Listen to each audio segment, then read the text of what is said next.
En este video voy a hablar sobre los formatos JPEG, uno de los formatos más utilizados en términos de compresión dentro del contexto de la imagen fotográfica digital.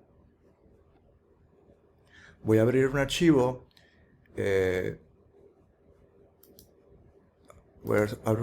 por ejemplo, de alta calidad, sin compresión. Le voy a dar doble clic dentro de mi Adobe Bridge, una aplicación que utilizo para monitorear, para administrar mis elementos gráficos. Le doy doble clic, automáticamente se comunica con Photoshop y abre el archivo. Como pueden ver, yo identifico que es un archivo con nomenclatura, con sufijo TIFF, por el nombre del archivo .tif.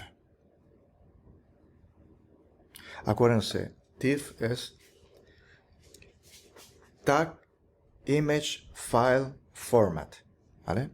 Que realmente se reduce a 3 siglas por el sufijo que utilizan los archivos digitales para designarlos, TIF.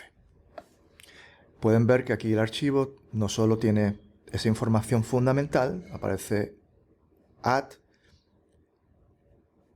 la magnificación del archivo y la información de color que tiene el archivo.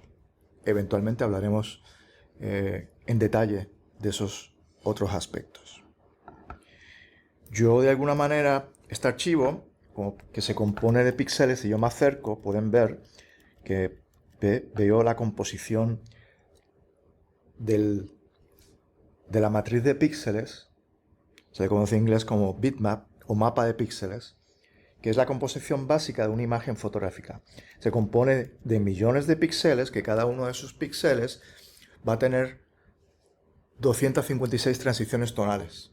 Puede cada píxel tener, ¿no?, transiciones tonales desde claros hacia oscuros o de oscuros hacia claros, dependiendo de cómo estamos interpretando el archivo. Ese archivo, ese mapa de píxeles se fusiona, ¿no?, creando esta complejidad de tonos que tiene la imagen fotográfica per se. Por tanto, el píxel es la base fundamental de una imagen fotográfica contemporánea. Sin el píxel no podríamos crear transición tonal. Y sin el píxel no podríamos crear un efecto fotográfico, que es esa escala de tonos que van desde los oscuros hacia los claros. Este formato de alta calidad, que yo puedo determinar básicamente su tamaño, ¿no?, por esta información que tengo aquí, 63 megabytes, es un archivo muy grande para poder trasladarse, moverse a través del web. Hay que procesar la imagen, optimizar la imagen para web a través de procesos de compresión. Para eso es que utilizamos los formatos JPEG. El formato JPEG te va a permitir, a través del proceso de grabado, por lo tanto yo puedo crear el formato de la forma más sencilla, simplemente volviendo a grabar el archivo, en vez de darle, se dan cuenta que tengo dos opciones en el grabado, Save y Save As. En este caso el Save está totalmente en gris. ¿Qué quiere decir eso? Que no está accesible. En este caso tengo que darle Save As. Me va a permitir el Save As, por lo tanto a través del proceso de Save As puedes controlar la forma en que el formato en que se está grabando el archivo. Como pueden ver, yo voy a Format, puedo cambiarle el título, la destinación, el sitio donde voy a grabar el archivo y el formato. En este caso, puedo yo grabar, puedo cambiar de TIFF a JPEG. Si se dan cuenta, aquí hay diferentes opciones en cuanto a JPEG.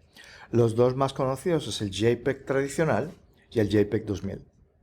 Voy a utilizar el más universal de todos, que es el JPEG tradicional. Automáticamente cuando yo cambio de formato me cambia el sufijo. ¿Qué quiere decir eso?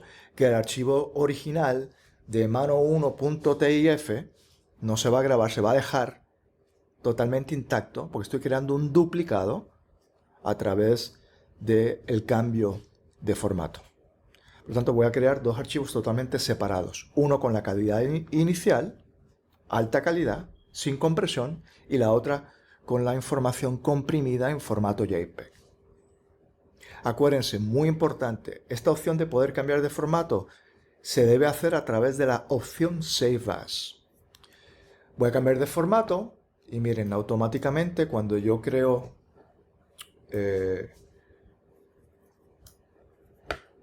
el formato, yo le voy a pedir que me grabe el archivo que yo tengo. Tengo un archivo ya en formato JPEG comprimido. No me importa, le voy a grabar encima ese contenido. Por lo tanto, he reemplazado la imagen que tenía grabada anteriormente y aparece esta ventana. Esta ventana es la ventana de compresión. Esta ventana es sumamente importante porque esta ventana me va a permitir previsualizar cómo se reduce la información del archivo a través del proceso de compresión. Si se dan cuenta, la calidad está en 12. Quiere decir eso, que esa va a tener la menor compresión posible. A medida que yo llevo la compresión hacia un número más bajo, se reduce la calidad y por ende la compresión es mucho mayor. Si se han dado cuenta, ocurre un proceso de pixelación, ¿no? A través, ¿ves? Si se dan cuenta, le doy al previo con compresión al máximo, la compresión en la menor calidad posible, y con la compresión y sin compresión. Como pueden ver, hay una alteración de la imagen en términos de calidad. Por eso es que el formato JPEG se debe trabajar con mucho cuidado porque vamos a afectar la calidad de la imagen de forma permanente. Y por eso es que se debe hacer también como un duplicado, como un archivo totalmente separado del archivo de alta calidad. Obviamente, la calidad de 0 o la mayor compresión posible no es la compresión que yo utilizaría en este caso. Mi experiencia me dice que normalmente compresiones de 6 o más van a permitir una reducción drástica del tamaño del archivo con poca visibilidad de esos artefactos. Ese pixelado se llama artefactos. Son artefactos que se crean a través de la reducción de color redundante que encuentra el archivo, el formato en el archivo fotográfico. Porque la compresión se realiza cualquier color que se repita, el formato reduce ese color que se repite para que no ocupe tanto espacio. Por lo tanto, la información redundante la elimina los procesos de compresión. Y hay que manejarlos con mucho cuidado porque pueden deteriorar seriamente la imagen. Por lo tanto, basado en mi experiencia, compresiones, y obviamente dependiendo del tamaño de la imagen, compresiones de 6 o más, pueden ser muy buena opción. Como pueden ver, el archivo original es de 60 megas. Al yo aplicar una compresión de mediana, de 6, me baja a menos de un mega. Por lo tanto, la compresión en JPEG es sumamente agresiva. Lo voy a subir a 12, que es la menor compresión posible. Como pueden ver, aquí el archivo de 60 megabytes bajó a 7.1 megabytes. ¿Qué quiere decir eso? A pesar de que he comprimido poco, la cantidad de información se reduce drásticamente por el mero hecho de utilizar JPEG. Y este es realmente un aspecto sumamente importante de aquella gente que trabaja con el web, que quiere mover una imagen de un lado a otro de una manera efectiva, rápida. Pues el formato JPEG es ese formato realmente que más se utiliza dentro del contexto de la fotografía digital.